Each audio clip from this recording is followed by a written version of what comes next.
Okay, calm down.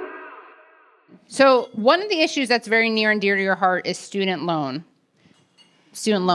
Why is that? Tell us about your personal experience with that, and then we'll get into the political stuff. I mean, world's smallest violin for me, obviously. I'm in a position where I could pay my I can pay my debts. We're all Lannisters now. I can pay my debts. But the reality is that so before you could pay your debts, like what was your experience? No, I'm saying even when it was a because struggle, I could always literally pay them. Because you did corporate law. Yeah, I mean, my student loans, I deferred them the first year because I was doing a clerkship where I wasn't earning enough to pay them, and they grew $10,000 that year, like the Grinch's heart. And then I paid, $2,300 a month in loans until Donald Trump put a moratorium on them. Right. Okay. Donald Trump. Right. And I graduated from law school. I paid my undergrad. I had a small balance, like $20,000. I consider this a small balance compared to my law school loans. But I paid off my undergrad debt, and then I had $180,000 from law school. The interest was there's two separate loans that average out to about 8% interest. So the first year of me paying them back, I remember getting the tax form that showed me how much I paid to interest versus how much I paid to the principal.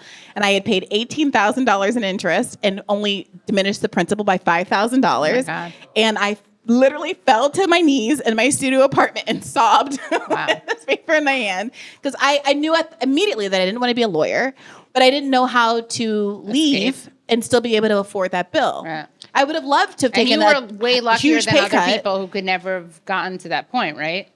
Yeah, I mean, I was lucky to have gone to a great law school and to have gotten a corporate law job that paid me enough to keep up. And that's the other thing. There's a lot of predatory stuff that goes on in law schools, where there's a lot of law schools where it's just not worth the bang for your buck. You're never going to get the big law job. You're never going to get that six-figure salary, but you still pay the exact same amount to go. Yeah. And that's not just grad school. Undergrad institutions of all kinds of ilks are in the same situation. People have a lot of trade school debt. There's a lot of trucker school debt that people don't talk about. All the people who do this kind of like working man's cosplay and say, it's elitist. Batya? No names are necessary. Batya, yeah. But that's the reality. And we're all old enough to remember how for the last our entire lives, 30 years, the prevailing narrative has been that everyone who's poor in America, it's your fault because you didn't get an education. Right. Go and get as much education as you can. It'll be worth it. And then we all learn to code. #Obama. Thank you. And what did it do? So. And that's part of the trap, right? You've got to stay in corporate America. You got to stay working for these horrible corporations because no one else is willing to pay you enough. And they could structure it so that you could be free, right? If they offered us a plan at the firm where it was like, we'll pay your debt off. We're going to pay you starting. This is where I become deeply unsympathetic. Starting law salary when I graduated in 2011 was like $160,000 a year. But wait, what kind of law? Not like corporate public law, interest corporate law. Okay, at a big law firm, and it's the same across the industry. So there's a world where I talked to my colleagues about it at the time. I was like, I would happily take a $100,000 pay cut and know that I only have to work here for 2 years, and then they're going to put that money to my debt, and then I can just leave. Right? I would happily just pay it on the front end, but because of the way the interest is structured, they won't do that, and they know that they can keep you for the long term because they're just paying pennies on the principal because they're paying 8% interest rates, and that's how they keep you doing this horrible work for a really long time. So again, I have the least sympathetic student loan story in the world. I do have friends who have like $500,000 or $750,000 of debt at this point because they did leave and become journalists and do public service jobs that don't qualify for public service loan forgiveness, and their debt just grew, and they just have decided they're going to die with it.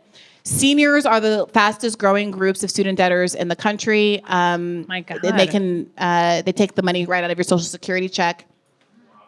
I met a woman at a Bernie rally. This older black woman, her son worked security for Bernie. It was like 3 generations of Bernie bros in this family. And she was telling me that she had worked like 40 years as a cop and retired, had gone back to get her master's because that's what people said that she should do to like a social work degree or something. And then had $60,000 of debt at 65 years old. And that's insane. That's why she was there at a Bernie rally, volunteering in the driving caravan. So now we live in a world where Joe Biden is getting all of this political traction and popularity out of the idea that he is the one that's going to cancel student loan debt. You heard Roy Wood Jr. at the Correspondence Center congratulating Joe Biden for canceling the student debt. he is able to occupy this posture where he's the good guy fighting for. He just vetoed this congressional bill to undo a student debt policy. But what does that mean when you know it's about to be struck down by the court anyway? Right.